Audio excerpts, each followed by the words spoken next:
재무연구의 모의 세미나 시작하겠습니다. 본 발표는 간략한 모의 세미나 형식이기에 자세한 내용은 재무연구의 홈페이지 리포트 자료 참고 부탁드립니다. K-팝, K-컨텐츠를 중심으로 성장한 K-컬처는 이제 전 세계의 주류 문화로 확고히 자리 잡았습니다. 2025년에도 오징어 게임 3, K-팝 데몬 헌터스와 같은 대형 IP들이 화려하게 스크린을 수놓으며 한국적 가치를 전 세계에 다시 한번 각인시키고 있습니다. 이처럼 K-붐은 앞으로 더욱 거세질 것이며 이제 그 바톤을 K-뷰티가 이어받을 차례입니다. 글로벌 1위 화장품 ODM 기업 코스맥스 분석 시작하겠습니다. 발표 목차는 다음과 같습니다. 먼저 산업 분석입니다. 한국 화장품은 지난 20여 년간 브랜드, 생산, 유통이 완전히 분리되며 고도화된 밸류체인을 구축했습니다. 크게 2003년, 2016년을 기점으로 세 시기로 나눌 수 있는데 수출 모멘텀까지 고려하면 중국과 글로벌을 더해 총 5단계의 구조적 변화를 거쳤다고 볼 수 있겠습니다. 2000년대 초반까지만 해도 코리아나 한국 화장품과 같은 브랜드 제조사들이 기획, 생산, 판매를 모두 자체 수행하였습니다. 즉, 브랜드와 생산은 결합, 브랜드와 유통은 분리된 구조였습니다. 하지만 2003년 카드 사태로 가두점 유통망이 붕괴되면서 미샤, 더페이스샵처럼 브랜드가 유통까지 직접 담당하는 원 브랜드숍 형태가 급부상하였고, 이들은 빠른 제품 출시와 가격 경쟁력 확보를 위해 제조를 외부 ODM에 맡기면서 브랜드와 생산의 분리가 본격화되었습니다. 2016년 이후에는 스마트폰 보급과 H&B 스토어, 즉 올리브영의 확산으로 온라인 중심 유통 채널이 크게 늘어나면서 브랜드와 유통마저 완전히 분리되었습니다. ODM 인프라의 고도화와 맞물리게 되면서 조선미녀, 티르티르와 같은 인디 브랜드들이 아이디어와 SNS 마케팅만으로 시장에 진입할 수 있는 환경이 조성되었습니다. 즉, K-뷰티 산업은 아이디어만 있으면 누구나 브랜드를 만들 수 있는 유연한 생태계로 완전히 전환되었습니다. 이러한 변화는 K-뷰티만의 탄탄한 경쟁력으로 이어졌습니다. 최근 글로벌 화장품 소비 트렌드는 혁신성과 가성비로 요약할 수 있습니다. 틱톡, 인스타그램 릴스 등 쇼폼 플랫폼의 유행에 따라 제품이 콘텐츠로 소비되는 구조가 정착되었기 때문입니다. K-뷰티는 글로벌에서 이에 부합한다고 평가받고 있으며 이는 오랜 시간 축적해온 탄탄한 경쟁력입니다. 한국 소비자들은 평균 스킨케어 제품 6개, 색조 제품 5개를 사용할 정도로 매우 빠르고 민감하게 반응합니다. 트렌드 전환 주기 또한 3개월이 채 안 될 만큼 짧습니다. 민감한 소비자와 치열한 내수 경쟁은 ODM 기업들이 수천 가지 제형과 포뮬러를 빠르게 기획하고 상용화하는 역량을 쌓는 계기가 되었고, 이는 결국 K-뷰티가 혁신적이라는 글로벌 평가를 받는 기반이 되었습니다. 또 하나는 구조적 가성비입니다. 브랜드는 기획과 마케팅에 집중하고 ODM은 대규모 생산을 통해 원가를 낮추어 고품질의 제품을 빠르고 저렴하게 공급할 수 있게 된 것입니다. 실제로 2024년 기준 아마존 뷰티 탑 10의 평균 가격은 $35, K-뷰티는 $21로 40% 이상이 저렴합니다.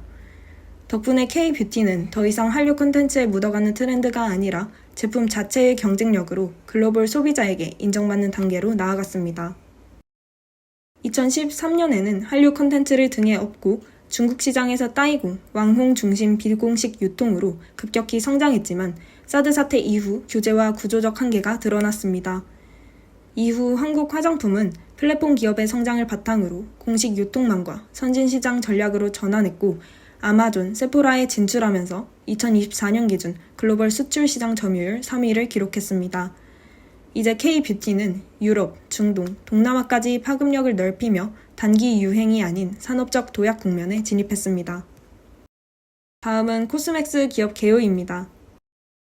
코스맥스는 기초와 색조 화장품을 기획, 생산하여 국내외 브랜드에 공급하는 글로벌 1위 화장품 ODM 전문 기업입니다. 한국, 중국, 미국, 태국, 인도네시아 등 총 6개국의 생산 법인을 두고 글로벌 고객에게 최적화된 공급망을 갖추고 있습니다. 국내 주요 ODM사 대비 2배 이상 큰 캐파, 즉 압도적인 생산 능력을 갖추고 있다는 점이 가장 큰 경쟁력입니다. 다음으로 투자 포인트입니다. 첫째, 브랜드 다변화 속 ODM의 수요가 집중되고 있습니다. 2003년 이후 브랜드와 생산이, 2016년 이후 브랜드와 유통까지 분리되면서 브랜드 숫자는 기하급수적으로 늘어났습니다. 화장품 책임 판매업자 수는 최근 연평균 32% 성장하며 13만 개를 넘어섰는데 대부분이 자체 생산 없이 ODM에 의존하는 인디 브랜드들입니다. 반면 ODM은 R&D, 품질 인증, 글로벌 규제 대응이 요구되는 고도화된 산업이기에 신규 진입이 거의 존재하지 않습니다. 이로 인해 브랜드는 늘고 ODM은 그대로인 구조적 비대칭이 발생하였고 이는 코스맥스 같은 ODM으로 수요가 점차 증가하는 구조를 만들었습니다. 둘째, 캐파 확대를 통한 외형 성장이 본격화되고 있습니다. 앞서 언급한 수요 증가는 특히 코스맥스와 한국콜마에 집중되고 있습니다. 브랜드 기업의 ODM 선택 기준은 제품 혁신성과 글로벌 규제 대응 역량으로 20여 년간 R&D 투자와 전문 인력 체계를 쌓아온 상위 ODM사가 유리한 구조입니다. 실제로 상위 ODM은 수요를 감당하지 못해 하위 업체에 넘기거나 상위 업체의 캐파 여율가 확인된 후 하위 업체 계약을 취소하고 변경하는 사례가 빈번하다고 합니다. 즉, 상위 2개 업체의 경우 수요가 공급을 초과하는 상황입니다. 코스맥스는 이러한 수요 감당을 위해 캐파를 확장하고 있으며 초과 수요 상태에서의 캐파 확대는 곧 Q 증가, 매출 성장으로 이어질 것입니다. 셋째, 글로벌 수출 확대로 인한 성장입니다. 국내 시장은 이미 성숙기에 진입했지만 수출은 구조적 성장의 핵심 동력으로 자리 잡았습니다. 코스맥스는 중국, 일본, 미국이라는 수출축과 동남아라는 새로운 시장을 연결하여 본격적인 글로벌 확장 단계에 진입했습니다. 특히 시장 성장성이 큰 인도네시아 시장에서 2018년 이후 연평균 48% 성장하고 있으며 2016년 업계 최초로 할랄 인증을 받아 인접국 제도 변화에도 기민하게 대응하고 있습니다. 태국 시장에서 또한 2024년 전년 대비 70.4% 성장하며 동남아 시장에서 빠르게 점유율을 넓히고 있습니다. 추가로 중국 반등 시 코스맥스는 최대 수혜주가 될 것이라 판단합니다. 중국은 2025년 전년 대비 GDP 5.4%, 소매 판매 19%로 시장 기대를 상회하며 소비 중심 회복 흐름이 가시화되고 있습니다. 최근 중국의 쇼폼, 로컬, 가성비라는 트렌드를 고려할 때 중국 노출도가 가장 높은 코스맥스가 기저효과와 실적 레버리지 측면에서 최대 수혜를 볼 가능성이 높다고 판단합니다. 다음은 리스크 및 이슈입니다. 글로벌 소비 경기 둔화와 트럼프 2기 행정부의 관세 리스크가 대표적입니다. 하지만 한국 화장품은 미국의 대한국 무역 적자 품목에서 차지하는 비중이 약 2%에 불과합니다.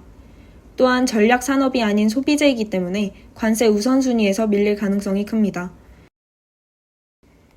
나아가 K-뷰티는 가성비라는 강력한 무기를 지니고 있습니다. 관세가 붙더라도 1에서 3달러 정도의 가격 인상에 그치며 오히려 경기 둔화 국면에서 점유율을 확대할 가능성이 높습니다. 마지막으로 밸류에이션입니다. 코스맥스는 2025년에서 2026년 매출 두 자릿수 성장을 지속하며 OPM은 11%, MPM은 5%로 상회할 것으로 전망됩니다. 저희는 코스맥스의 12개월 포워드 EPS에 타겟 PER 19배를 적용하여 목표 주가 309,830원, 업사이드 21.3%를 제시하며 투자 의견 매수를 제안합니다. 이상 발표를 마치겠습니다.